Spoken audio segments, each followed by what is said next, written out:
2 Coríntios, capítulo 12, a gente vai ler a partir do versículo 7. 2 Coríntios, capítulo 12.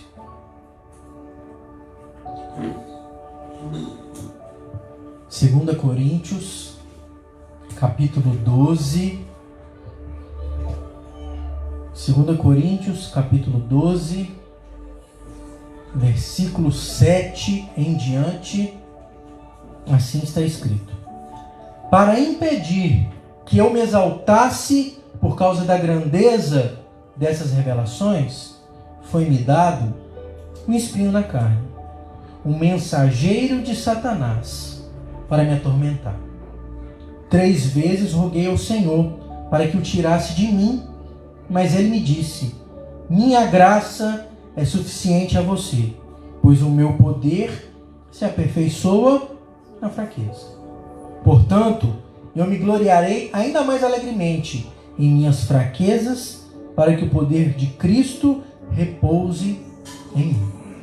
Por isso, por amor de Cristo, regozijo-me nas fraquezas, nos insultos, nas necessidades, nas perseguições, nas angústias, pois quando sou fraco é que sou forte. Bem, vamos orar. Senhor, fala conosco nessa noite pela Tua Palavra. Nós estamos aqui, Pai, reunidos para adorar ao Senhor. Cada um saiu da sua casa, alguns estão pelas nossas redes sociais nos acompanhando aí. Que nós possamos receber uma palavra, uma direção, uma luz do Senhor sobre nossas vidas a partir da reflexão nesse texto. Fala com a gente, fala conosco, que nós possamos ser alimentados e direcionados pela Tua Palavra. É o que nós te pedimos, Deus, no nome de Jesus. Amém. Esses dias eu li uma frase que dizia o seguinte: a vida é uma professora implacável. Ela primeiro te dá a prova, para depois você aprender a lição. Frase forte e real, né? A vida é uma professora implacável. Primeiro ela te dá a prova, depois a lição. E é verdade, né? Primeiro você sofre, depois você aprende, né? Primeiro vem as lutas, as dificuldades, depois as lições. Por que começar com essa frase? Quando nós pensamos na vida do autor do texto que lemos, do apóstolo Paulo, Paulo viveu uma vida de duríssimas provas, desde a sua conversão. Lembra, Paulo se encontra com Jesus no caminho de Damasco. Em Damasco, quando ele chega convertido, ele já é perseguido. Paulo é perseguido em Damasco, rejeitado em Jerusalém, passou 10 anos esquecido na sua cidade chamada Tarso. Numa cidade chamada Listra, ele foi apedrejado. Em Filipos, onde ele planta uma igreja, ele foi açoitado e deixado no chão, quase morto. De Tessalônica e Bereia, ele teve que sair fugido para não ser morto. Em Atenas, o chamavam ele de falador, de tagarela. Em Corinto, Paulo foi chamado de impostor. Paulo foi lançado às feras em Éfeso, preso em Jerusalém. Ficou acusado em Cesareia. Passou por um naufrágio e ainda por uma picada de serpente. Foi preso em Roma e perdeu a cabeça, foi degolado por causa do Evangelho. Paulo fala de enfrentar pela pregação do Evangelho tempestades, açoites com varas, perigos em rios, desertos e mares. Paulo sofreu e sofreu muito. Mas você vê em Paulo um homem deprimido? Não. Quando nós vemos as cartas de Paulo, Paulo fala que ele encontrava alegria, mesmo em meio ao sofrimento. Em Atos capítulo 20, ele fala que apesar dos problemas, ele era alegre. Em 2 Timóteo capítulo 4, ele fala que apesar daqueles que o difamavam, ele encontrava alegria no Senhor. Ele fala na carta de Filipos, mesmo vendo a morte de perto, ele era alegre. Paulo tem essa verdade na sua vida porque ele considerava as coisas espirituais acima das coisas materiais. Paulo dizia que o futuro que lhe esperava era muito melhor do que o presente que ele vivia. Paulo dizia que o mais valioso era o eterno, não o temporal que ele experimentava naqueles momentos. Paulo enfrentou diversos sofrimentos, mas não foi atormentado.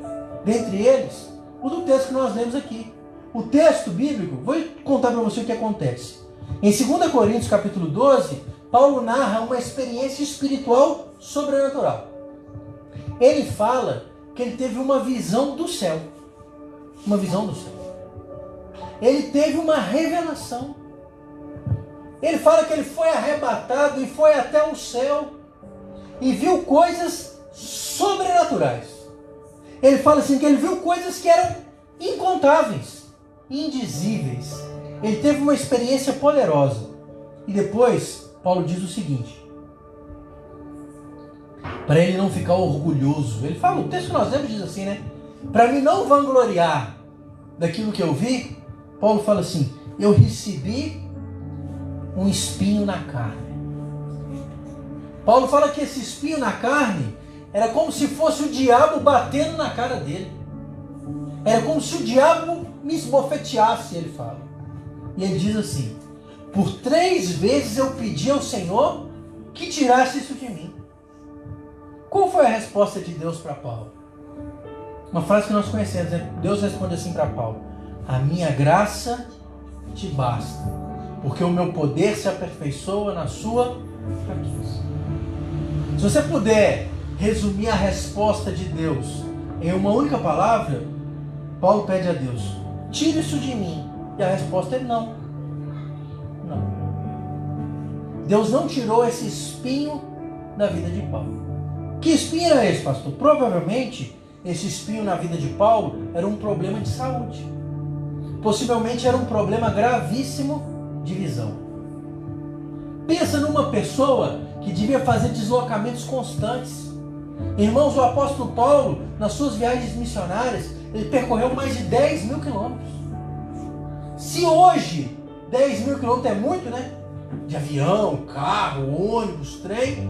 Naquela época, que era a pé, quem tinha um pouquinho mais de condição, camelo, um cavalo, e algumas pequenas partes eram feitas de navio, de barco.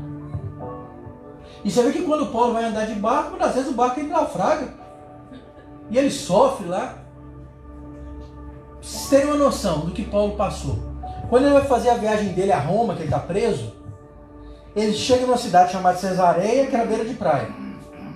E ele fica 3 meses esperando um barco chegar para viajar. 3 meses? Você espera o ponto de ônibus 20 minutos e reclama? Ele ficou 3 meses esperando o barco. Quando ele entra no barco, a viagem durou semanas. E no meio da viagem, eles pegam uma tempestade e é um naufrágio. O barco se despedaça todinho. Igual você vê em filme mesmo. O barco despedaçou, eles abraçaram em pedaço de madeira e foram até a praia mais próxima. Que era uma ilha. Quando ele chega na ilha, a primeira noite, uma víbora vai lá e pica ele. Os caras falam, tá vendo? Esse tinha que morrer mesmo. Não morreu no naufrágio, tem que morrer ali. Nessa ilha, ele fica mais 3 meses esperando um outro barco passar lá para buscar isso. Essa viagem durou quase 8 meses. Só de um lugar para o outro. E quando ele chega em Roma, ele ainda fica 2 anos preso esperando uma sentença. Ele passou por isso tudo. Por isso tudo. Mas mesmo assim, ele enfrentou o sofrimento com alegria. É um segredo que nós precisamos de aprender. Nós vamos entender como enfrentar o sofrimento.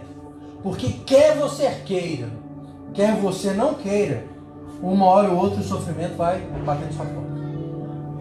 Uma hora ou outra a dor vai chegar. Uma hora ou outra. Quer você goste, quer você não goste, você pode planejar tudo certinho, tudo direitinho, vai dar tudo certo. Quero te falar, uma hora não vai dar certo. A gente fala, vai ser vitória, a gente pode dizer, uma hora não vai. Pensa, para Jesus conquistar a vitória na cruz do Calvário por nós, ele teve que sofrer e muito. Teve que morrer. A experiência do sofrimento, ela faz parte da vida humana. Não dá para a gente negar isso. Como é que você vai negar que a gente sofre se a gente já nasce chorando? Não é assim? Qual que é a primeira expectativa, qual que é a primeira reação do ser humano quando nasce? Chora. É na vida humana. E se não chorar, é uma coisa errada. Se não chorar, eles vão te fazer chorar. Não é assim? Se o bebê não chora, não vai te fazer chorar. Já nasce com dor. A experiência do nascimento já é dolorosa. Para nos ensinar como é o processo da vida. A dor faz parte dela. Nós vamos entender, a partir do texto que nós lemos aqui, como encarar o sofrimento. E eu quero tirar algumas verdades para nós. Em primeiro lugar. Primeiro, há um propósito divino no sofrimento. Que? Deus tem um propósito na nossa dor? Tem. Olha o que o texto que nós lemos diz. Paulo fala assim, para que eu não fosse arrogante, para que eu não ficasse orgulhoso pela experiência espiritual que eu tive, Deus colocou um espinho em mim. Foi o diabo, não. Deus. E quando Paulo entende o porquê, Paulo fala assim, eu me glorio nas minhas fraquezas. Porque eu entendo, quando eu estou fraco, é aí que eu estou forte. Sabe o que Paulo diz? Há um propósito de Deus no sofrimento. Há um porquê de Deus permitir que essas coisas aconteçam em nossa vida. Ah, mas eu não sei. Eu não sei por quê. Às vezes você vai saber mesmo não. Vou te fazer uma pergunta bíblica. Quando você pega todos os personagens bíblicos, tirando Jesus, qual foi o personagem que mais sofreu? Qual foi o personagem bíblico, da história bíblica, que mais sofreu? Qual? Quem que vocês acham? Das histórias que você conhece? Jó. Homem íntegro, reto, temente a Deus, que se desviava do mal, o homem mais rico do seu tempo, o homem mais rico. A Bíblia fala que em um único dia ele perdeu tudo. Todos os seus bens, todos os seus filhos, em um único dia. Passada uma semana, ele perde também a saúde. Recebe lá uma doença de pele, onde a pele dele brotava feridas constantes, que ele tinha que ficar coçando o tempo todo. Perdeu tudo. Perdeu. Ah, pastor, mas Jó depois recebeu tudo em dobro. Jó entendeu por que ele sofreu? Vou te fazer uma pergunta. Leia todo o livro de Jó, do capítulo 1 ao capítulo 42. Jó entendeu por que ele sofreu? Não, Jó não entendeu. Ele perguntou várias vezes a Deus por quê. E Deus não respondeu. Mas Deus tinha um propósito no sofrimento de Jó? Tinha. Deus tinha um propósito no sofrimento de Paulo? Tinha. Deus permite que as coisas aconteçam por alguma razão. Deus não tem prazer no nosso sofrimento. Deus não tem prazer. Deus não é um Deus sádico que gosta de ver seus filhos sofrerem. Não. Mas Deus dá um propósito para cada dor que passamos. Você pode não entender agora. E normalmente na hora da dor a gente não entende mesmo. Tem um propósito. Tem um propósito. No mínimo, de tornar mais forte. Porque é assim. Olha que experiência interessante. Quando alguém quer, de maneira saudável, deixar o seu corpo mais forte, ele faz o quê? Academia. E a academia nada mais é do que fazer o seu corpo sofrer. Academia não é isso? O que é um exercício físico? É você gerar sofrimento no corpo. Dói tudo, soa. Se você tivesse experiência, atletas fazem muito isso. O atleta, depois de algum exercício, principalmente atletas de alto rendimento, quando eles fazem algum tipo de exame de imagem, fazem uma ressonância magnética, fazem uma tomografia computadorizada do corpo, ele vai encontrar nos músculos microlesões, pequenas lesões. O músculo se rompe em pequeníssimas partes, mas aquilo lá não é para ferida, é para tornar o músculo mais forte, mais resistente.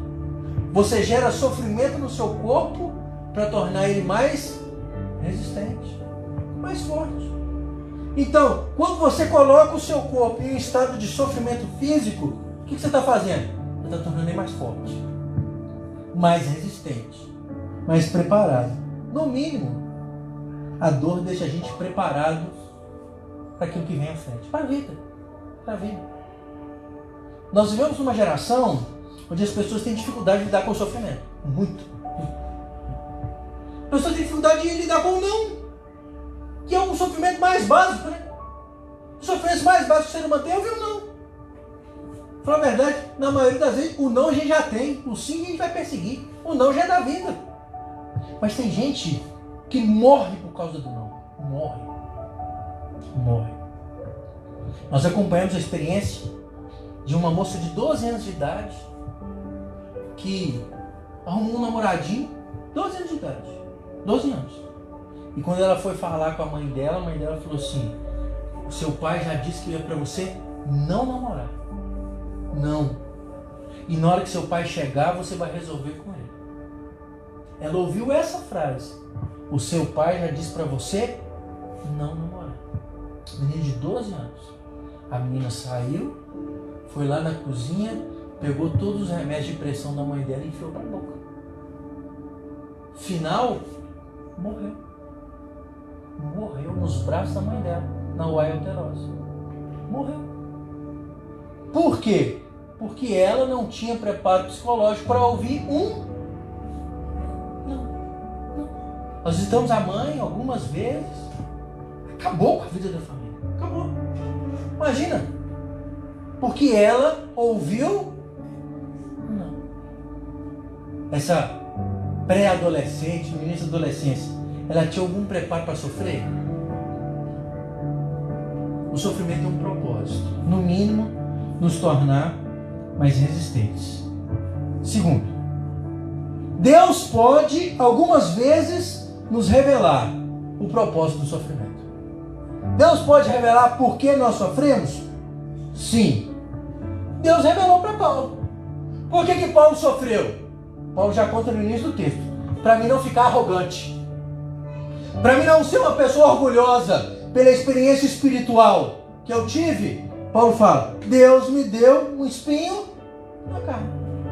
Na Bíblia existem outros personagens que sabem por que sofreram. A Bíblia fala que Deus revelou Moisés. Moisés, você não vai entrar na terra prometida. Você vai morrer antes. E a Bíblia fala por que Moisés morreu antes de entrar na terra prometida. A Bíblia fala que quando Josué e o povo de Israel sofreu uma derrota terrível numa mini cidade chamada Ai, pereceram, hebreus morreram, a Bíblia fala que Deus foi lá e revelou a Josué por que eles perderam. E algumas vezes na Bíblia, Deus revela o sofrimento. Aí, por que a gente sofre? Ele sofre para ter o orgulho quebrado. Isso é uma verdade bíblica. Por que Deus nos permite sofrer? Para baixar nossa bola. Para a gente compreender que a gente não é tudo isso que a gente pensa. Quer dizer que Deus muitas vezes nos humilha? Sim. Português claro, sim. Deus muitas vezes nos quebranta. Para nós vermos que a gente não é isso tudo.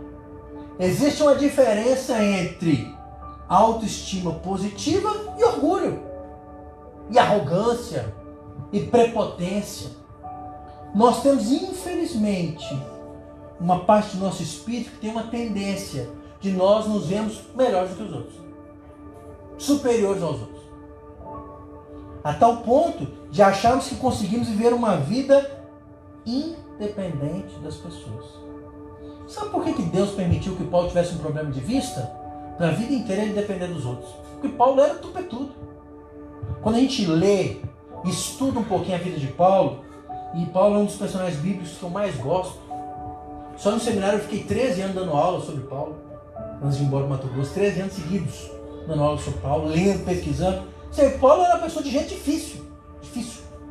Mas sabe o que Deus faz com ele? Você vai depender dos outros a vida toda. Você vê que dificilmente Paulo está sozinho. A tal ponto que no final da vida, quando ele se vê sozinho no cárcere, ele reclama. Que ele ficou sozinho. Mas sabe o que Deus faz? Deus coloca um problema de visão num lugar, numa época que não tinha iluminação pública, não tinha cão-guia, não tinha aquela bengalinha lá para ajudar o cego a andar, não tinha piso preparado, não tinha nada, não tinha braille, não tinha nada não. Nada. Paulo chegou a determinado momento que ele fala na carta aos Filipenses que os irmãos amavam tanto ele, que se pudesse eles arrancariam os seus olhos e doavam para Paulo. Por que Paulo está dizendo isso? A vida estava ruim. Paulo várias vezes escreve as suas cartas ditando para alguém escrever. E no final ele assina. Tem uma carta que ele escreve e ele fala assim: olha que com letras garrafais eu não estou escrevendo isso aqui. Quem escreve grande demais? Tem dificuldade de enxergar. Eu tinha um amigo na escola, no segundo grau, Pedro Flávio. Ele tinha dificuldade terrível de enxergar. Ele tinha um problema de vista seríssimo. Ele é irmão daquelas moças aqui de Betim que são campeões mundiais de Paralimpíada, de corrida. Aquela Teresina Guilhermina, naquela ali do Parque das Indústrias. Ele é irmão delas. A família inteira tem um problema de vista. Gravíssimo. Ele não conseguia enxergar o quadro da escola. Não conseguia enxergar. Ele não enxergava. É um daltonismo sério, vê as coisas de cabeça para baixo. Aí muitas vezes eu ia para o fundo da sala copiar a matéria para mim e para ele. Que no caderno ele enxergava, no quadro negro não. Mas para ele enxergar, a letra tinha que ter no mínimo 4 linhas do caderno. Era um eletrônico grandona assim. Ele não enxergava. Ele dependia da gente. Se alguém não copiasse a matéria para ele, ele não conseguia. Ele conseguia captar o conteúdo para aquilo que ele ouvia. Mas ele conseguia ler, tinha dificuldade. Ele acabava dependendo das pessoas. Deus fez isso com Paulo. E Paulo fala, para mim não ser arrogante. Arrogante. Então o que acontece? Deus humilhou Paulo. E Paulo fala que aquilo foi pro bem dele. Deus faz isso também, nos permite o sofrimento para nos aperfeiçoar. Para nos aperfeiçoar.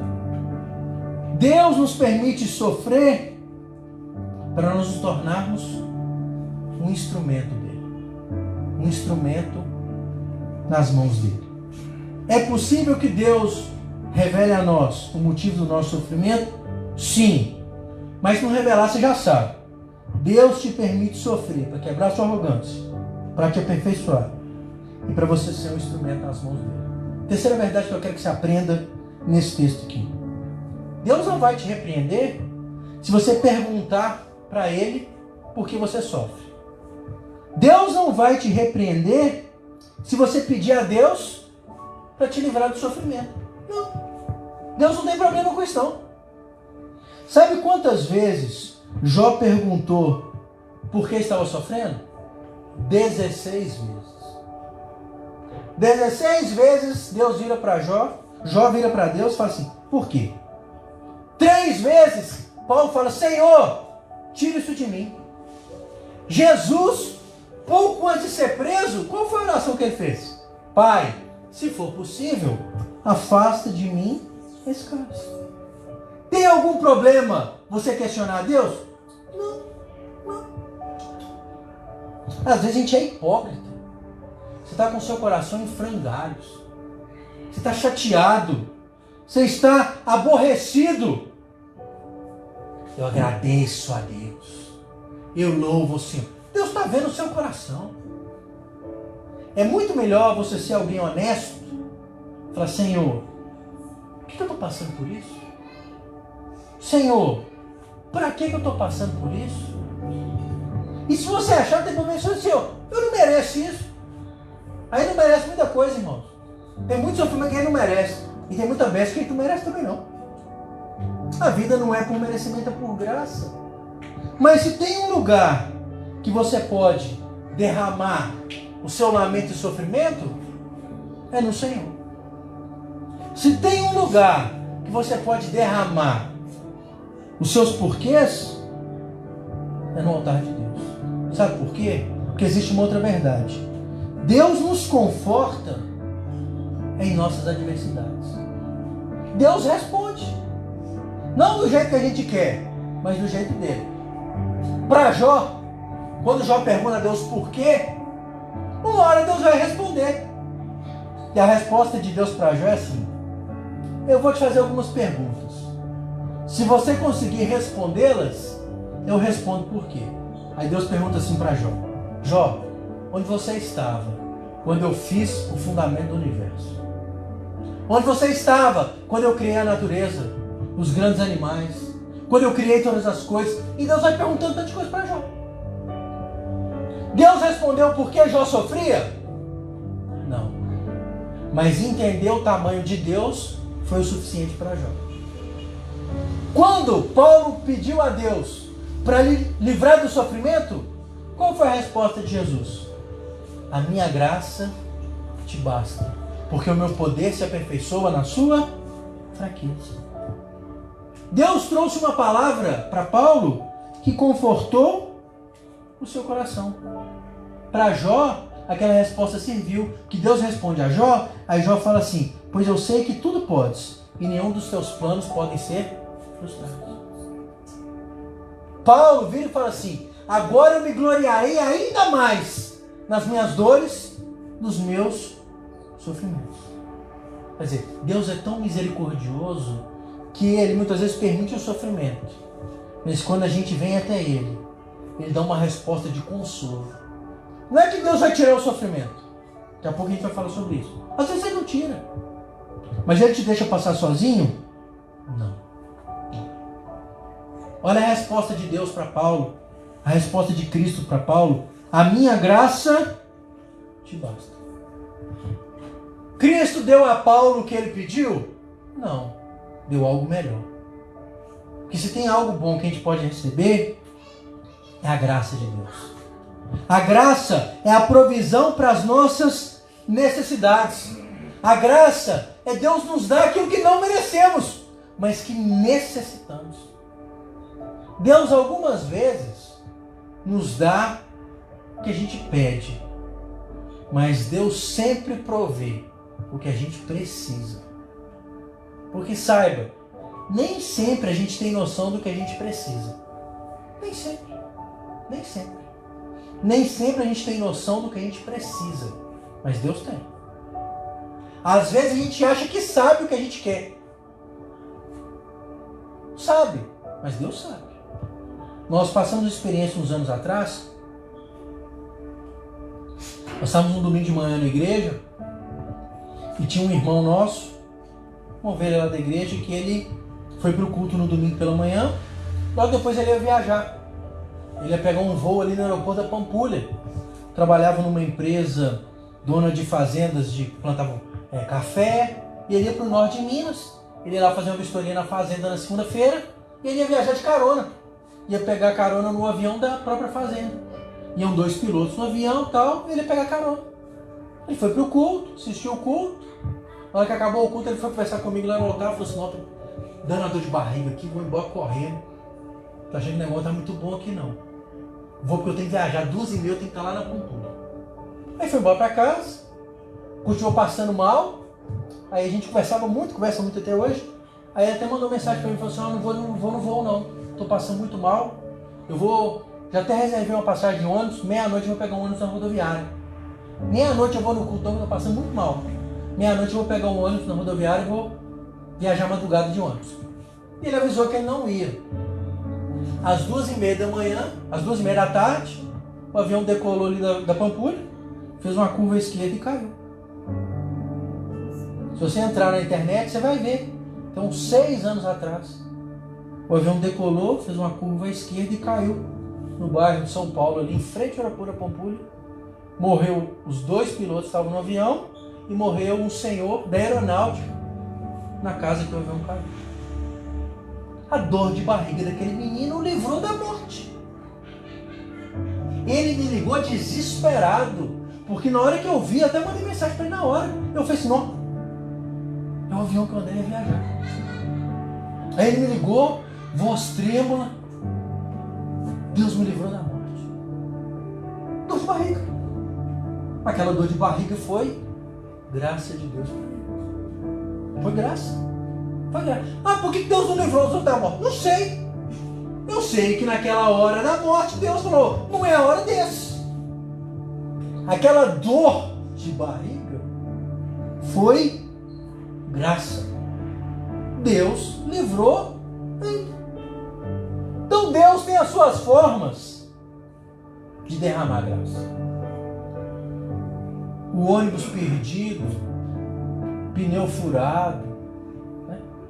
Tudo é graça. Você não sabe. Você não sabe.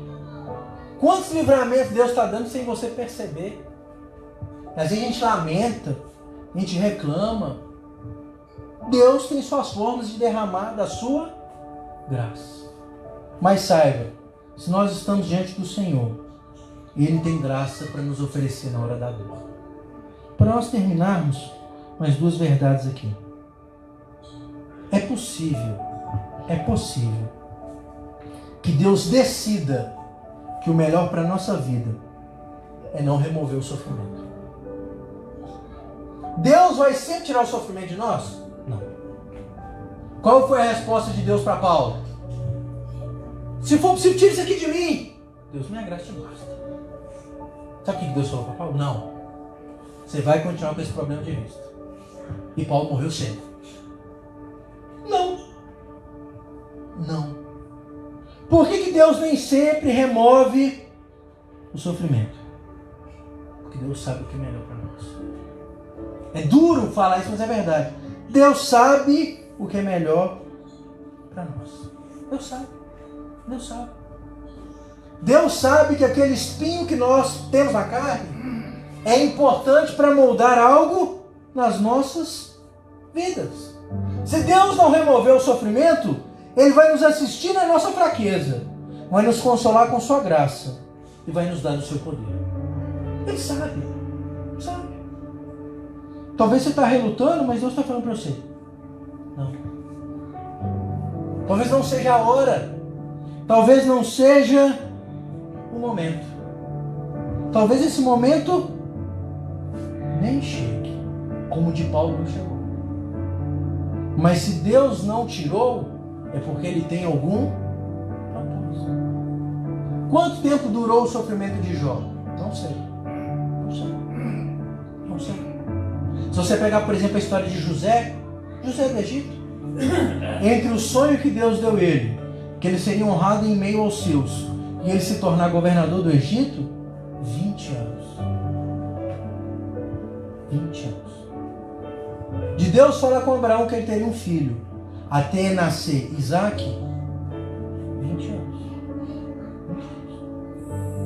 Entre Deus falar com Jacó, que libertaria o povo da escravidão, e o povo ser liberto por Moisés, mais de 400 anos. Deus tem o seu tempo. Talvez você não vai ver aquilo que Deus tem para a sua geração. É possível? É. Deus prometeu a Abraão que Abraão seria uma grande nação. Abraão viu Isaac. Não viu nação coisa nenhuma. Ele não viu. Mas Hebreus fala que Abraão não viu, mas sempre acreditou. Ele creu. Às vezes aquilo que Deus tem para fazer na sua vida é você só plantar uma semente que outros vão colher. Você não sabe. Você não sabe o que você está construindo, mas Deus sabe. Então é possível que Deus não remova aquele espinho, porque Ele tem um propósito. E se Deus não removeu, é melhor estar debaixo da vontade de Deus do que da nossa. Por fim, nós precisamos de aprender que a nossa alegria não pode ser baseada nas circunstâncias que enfrentamos. O que determina a nossa vida não é o que acontece conosco, mas é como nós reagimos a cada acontecimento. O que determina a direção da nossa vida não são as coisas que acontecem conosco, são as reações aos acontecimentos da vida. Exemplos. Se tem um povo que nos últimos 100 anos sofreu, não é o brasileiro. O brasileiro sofre. Pensa no japonês. Pensa no Japão. O único país que teve a experiência de ter 2 bombas atômicas caindo lá. Bomba atômica. Tem gente que o avô tomou chuva química e ele tem problema no corpo até hoje. Porque a bomba atômica ela interfere a tal ponto na genética humana que os filhos, netos, bisnetos nascem com problemas genéticos advindo dos avós. Tem japonês lá que não tem um cabelo no corpo, porque a radiação atômica destruiu esse composto genético na família. Não nasce cabelo nenhum, sobrancelha, nada. Sofre por algo que aconteceu a geração. Um lugar que a terra treme constantemente.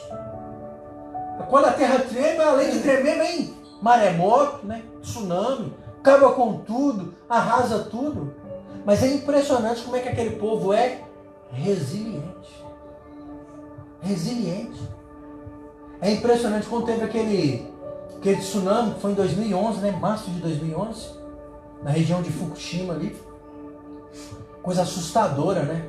Lembro de uma imagem de uma estrada que ela trincou no meio e deu quase 1 metro de altura de uma pista para outra. Ela desnivelou, abriu uma cratera no meio, rachou. 8 dias depois o asfalto estava pronto, arrumado, intacto. 8 dias! 8 dias! 8 dias! E não é 1000 metros não, irmãos. É uma estrada de 300 quilômetros. 8 dias estava tudo pronto. Igualzinho que desvia ali de Abricampo, né? Na 381. Igualzinho, mesma coisa. Mesma coisa, igual nós estrada. Mesma coisa. Todo ano que a gente vai em Caldas Novas, passa um pedacinho da estrada ali, Uberlândia, os buracos estão os mesmos. Todo ano. Mesma coisa. Povo resiliente. Povo resiliente. Ali, destrói. Reconstrói. Destrói. Reconstrói. Em muitos lugares nos Estados Unidos, a gente pensa assim, mas por que o americano constrói casa de madeira? Sabe por quê?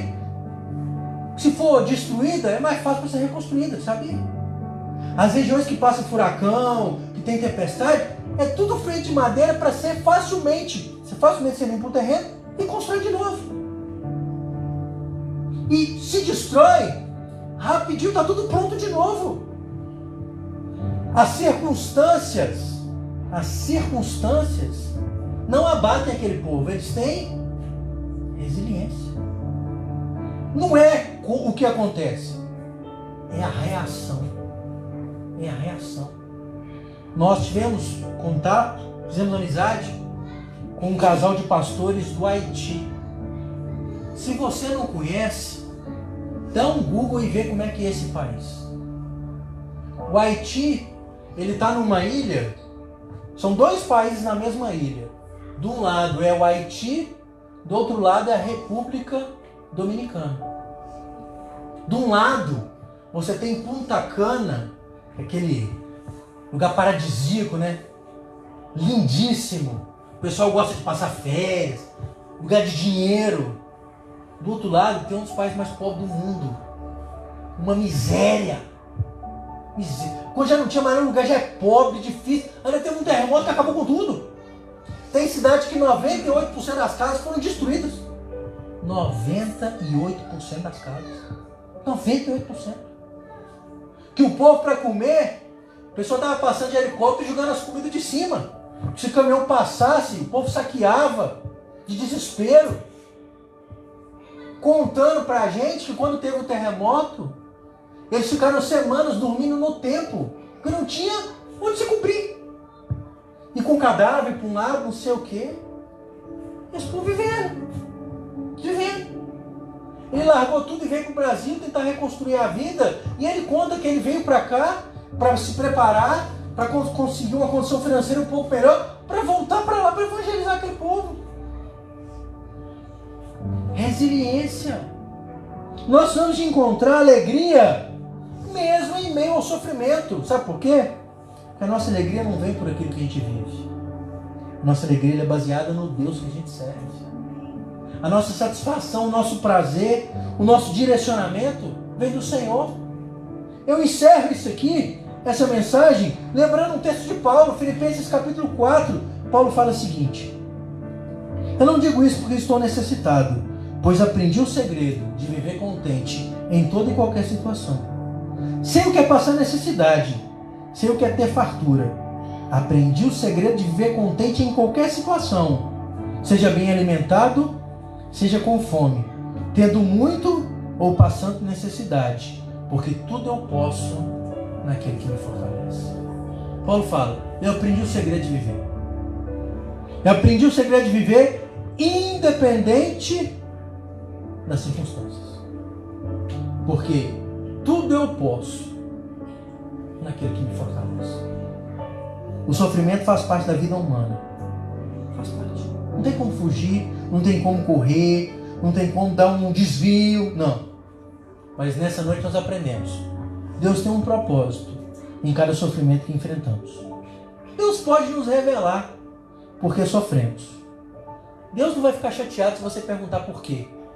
Pelo contrário, Ele está pronto a trazer consolo, uma palavra de conforto.